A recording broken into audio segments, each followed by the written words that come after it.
नमस्कार। Online classes में मैं सुमन गोटड़िया आपका स्वागत करती हूँ। हम पढ़ रहे हैं कक्षा 12 की जो व्याकरण है उसके बारे में। उसमें हम अपने अलंकार पढ़ चुके हैं। आज अपन अपना नया टॉपिक जो है, नया प्रकरण शुरू करेंगे जो है शब्द शक्ति। शब्द शक्ति क्या है? शब्द शक्ति जो है वो शब्द तो आप जानते ही हैं, जैसे कि वर्ण होते हैं, वर्णों के मेल से क्या बनेंगे? शब्द बनेंगे, जैसे कि क, म और ल। अब इन तीनों को मिलाने से क्या बनेगा? कमल। तो इस तरीके से वर्णों के मेल से ये शब्द बन गया है ना। तो शब्द भी कैसे होने चाहिए? सार्थक शब्द होने चाहिए, यानी जिनका कोई अर्थ निकले, ऐसे शब्द होने चाहिए।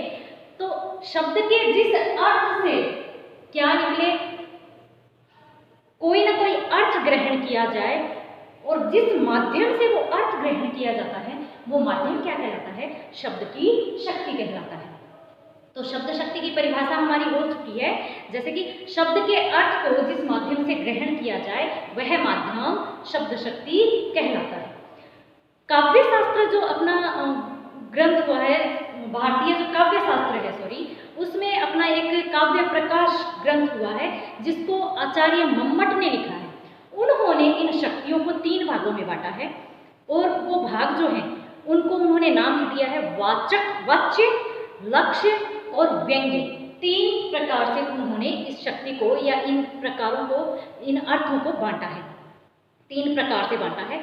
तो 3 प्रकार कौन से हो गए? वाच्य, लक्ष्य और व्यंग्य। उसी आधार पर अपनी ये जो शब्द शक्तियां हैं ये अपनी 3 प्रकार की होगी। तो 3 प्रकार की ये जो शब्द हैं वो शब्द क्या कहलाएंगे?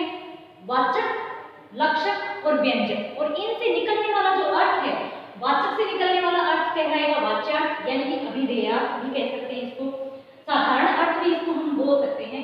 दूसरा जो अपना प्रकार है वो है लक्षक। इससे जो अर्थ अपन ग्रहण करेंगे वो होगा लक्ष्यार्थ, और व्यंजक से अपन जो अर्थ ग्रहण करेंगे वो होगा व्यंग्यार्थ। और इनसे जो शब्द शक्तियां बनेगी वो होगी, वाचक से वाच्यार्थ अर्थ ग्रहण करेंगे और इससे शब्द शक्ति बनेगी अभिधा शब्द शक्ति।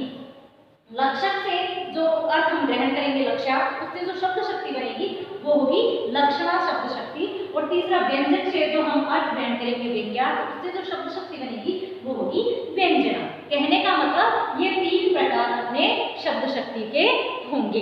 तो अब हम अपनी तीनों शब्द शक्तियों के बारे में विस्तार से जानकारी प्राप्त करते हैं। शब्द शक्ति जो है वो 3 प्रकार की हुई, और पहला जो, जैसे पहली जो शब्द शक्ति है उसके द्वारा कौन सा अर्थ ग्रहण किया जाएगा? वाच्य, लक्ष्य और व्यंग्य। ये 3 जो है वो शब्द है, और इनके द्वारा अर्थ हमने पढ़ लिया कि कौन सा ग्रहण किया जाएगा।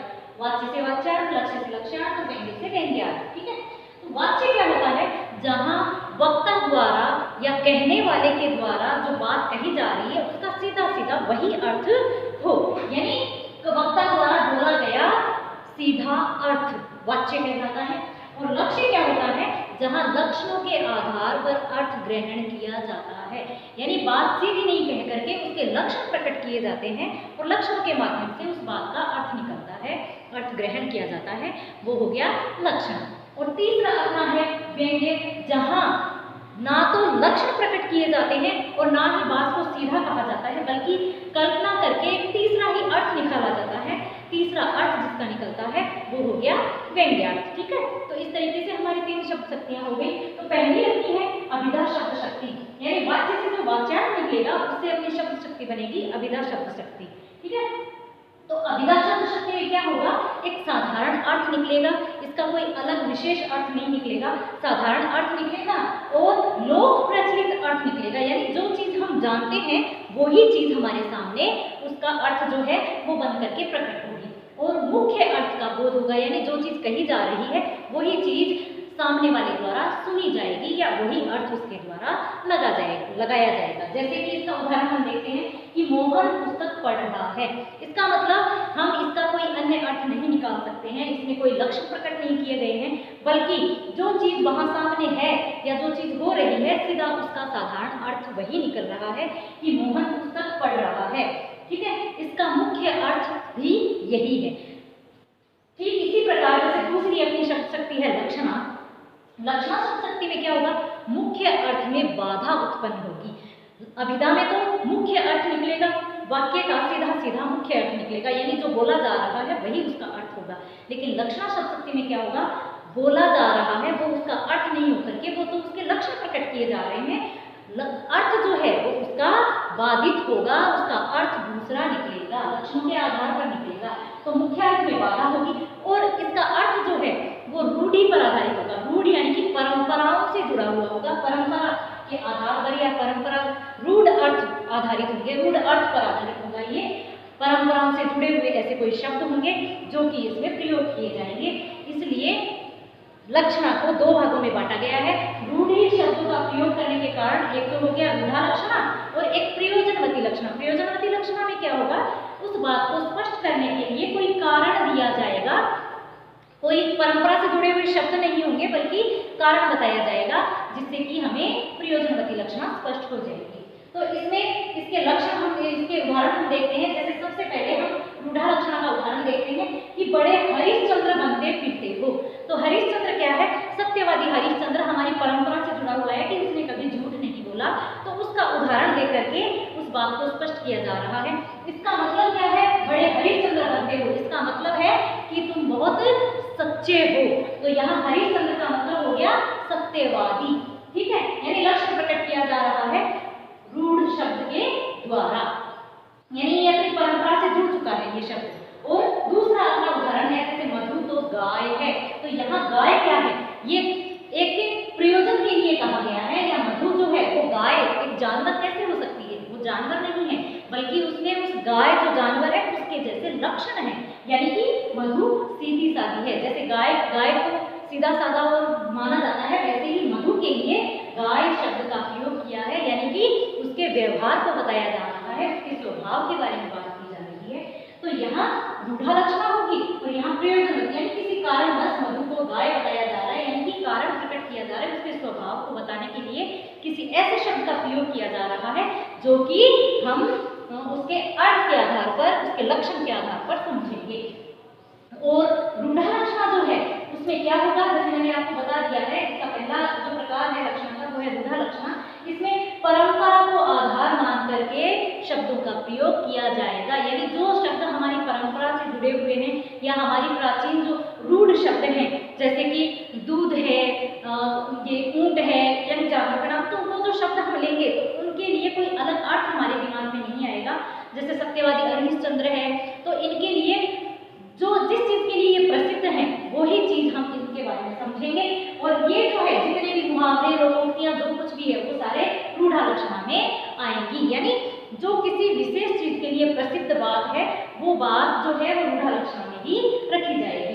दूसरा अपना है प्रयोजनवती लक्षणा। इसमें प्रयोजन यानी कि कोई कारण स्पष्ट करने के लिए किसी चीज का क्या होगा, किसी कारण को स्पष्ट करने के लिए प्रयोग किया जाएगा ऐसे शब्दों को, और ऐसे शब्दों से प्रेरित होकर हम उसका प्रयोजन जो है या कारण जो है वो समझ करके प्रयोजनवती लक्षणा जो है वो वहां समझेंगे। तो इस तरीके से हमारी जो शब्द शक्ति है वो हमारी अधिका शब्द शक्ति हो चुकी है। लक्षणा शब्द शक्ति हमने पढ़ ली है कि इसमें दो प्रकार होंगे। रूढ़ा लक्षणा जो रूढ़ अर्थों पर आधारित अर्थ होंगे वो रूढ़ा लक्षणा में आएंगे, और किसी बात को स्पष्ट करने के लिए या किसी कारण को बताने के लिए जैसे कोई शब्द प्रयोग किए जाएंगे तो वो प्रयोजनवती लक्षणा में आएंगे। इसके बाद हमारी तीसरी जो शब्द शक्ति है वो है व्यंजना शब्द शक्ति। तो व्यंजना शब्द शक्ति जो है उसका अर्थ क्या है, उसका अर्थ है किसी भी बात को स्पष्ट करना, यानी गहराई से उस बात को स्पष्ट करना, या फिर उस बात का रहस्य खोलना, या उस बात को क्या करना, पूरा स्पष्ट करना, या हमारे सामने सारी बात को खोल करके रख देना, उसका रहस्य बता देना। तो इसमें क्या है, जैसे कि इसका उदाहरण हम देखते हैं कि संध्या हो गई। अब ये जो शब्द है, ये जो पूरा वाक्य है, इसको सुनने वाला जो है अलग अलग अपने हिसाब से इसका अर्थ लगाएगा। जैसे कि संध्या हो गई तो वाले अगर ये शब्द सुनेंगे, ये वाक्य सुनेंगे तो वो क्या कहेंगे कि अब घर जाने का, या खेत से विदा लेने का, या अपनी गायों को वापस घर लाने का समय हो गया है। कोई रास्ते में कोई अगर बैठा है या खड़ा है तो वो सुनेगा तो वो इसे दूध लाने का टाइम हो गया है, या फिर मंदिर जाने का समय हो गया है, या फिर खाना बनाने का समय, जो भी सुनेगा उसको अपने हिसाब से क्या है, अपने अकॉर्डिंग उस शब्द का क्या करेगा, उस वाक्य का क्या है अर्थ जो है वो ग्रहण करेगा। तो ये जैसे कि जो वाक्य बोला जाएगा सुनने वाला उसका अपने हिसाब से अर्थ ग्रहण करेगा।